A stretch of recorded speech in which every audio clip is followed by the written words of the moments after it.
My name is Sophia. I'm 19 years old, a university student with glasses, blonde hair, and blue eyes. Life has never been easy for me. I've always felt like an outsider, burdened by relentless bullying and rejection. No one at school likes me, and sometimes I struggle to like myself. The loneliness I carry runs deep, leaving invisible wounds that make each day harder than the last.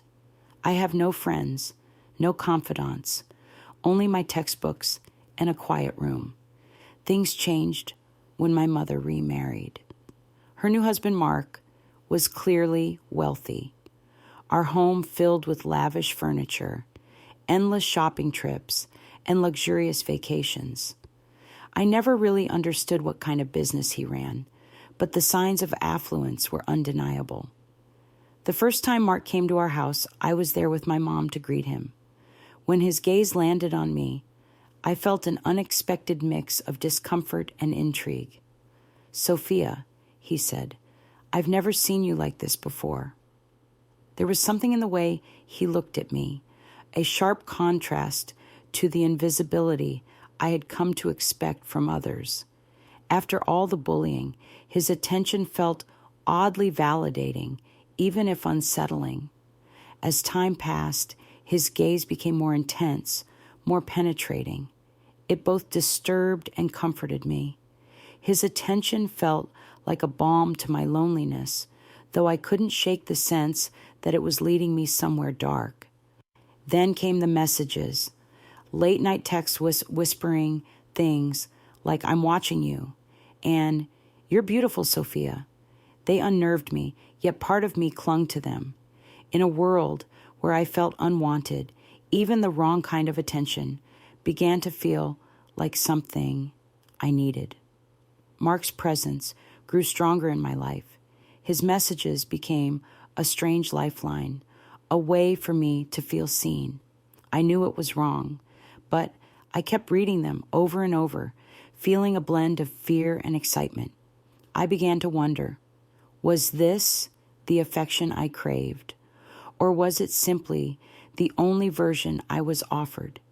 Eventually, it wasn't just words. Mark began to touch me, subtly at first, then more deliberately. I told him it was wrong, but my voice lacked conviction. We weren't related by blood, and no one else had ever shown me what love was supposed to feel like. His touches frightened me, yet they made me feel wanted. That paradox gnawed at my soul. Could something so wrong still feel like safety? I started measuring my worth through his eyes. With every interaction, I felt both more alive and more lost. I battled myself internally, part of me repulsed, part of me drawn in. Was I surrendering or surviving? Was this power, or was I losing myself? Even as I questioned everything, I found myself waiting for his messages. I stopped resisting his touch. I accepted it. I justified it as an escape from my daily torment at school. At least here, at home, someone wanted me.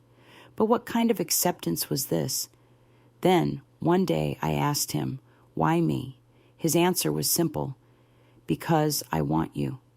Those words hit me like a wave, both intoxicating and horrifying. To be wanted felt new. It felt wrong. Yet, it tethered me to him. The more time I spent with Mark, the deeper I sank. I started seeing him not just as a manipulator, but as a refuge. I was losing myself in him. It became harder to resist, harder to think clearly. Every look, every touch blurred the lines between affection and control. But eventually, I saw him for who he truly was. His interest wasn't about love. It was about power, about shaping me into what he wanted. That realization broke something in me, but it also awakened a strength I didn't know I had. His so-called affection had never been love. It was a cage. Leaving that emotional prison was terrifying, but necessary. I realized I had to find my worth, not in Mark's eyes, but within myself. It was the beginning of my freedom. Even now, the memories linger, his kisses, his gaze, his manipulation. But I've started to rebuild, piece by piece. I've begun reclaiming my identity, no longer defined by Mark's twisted attention. This journey hasn't been easy, but in choosing myself, I found a strength more powerful than his desire, and that was my greatest victory.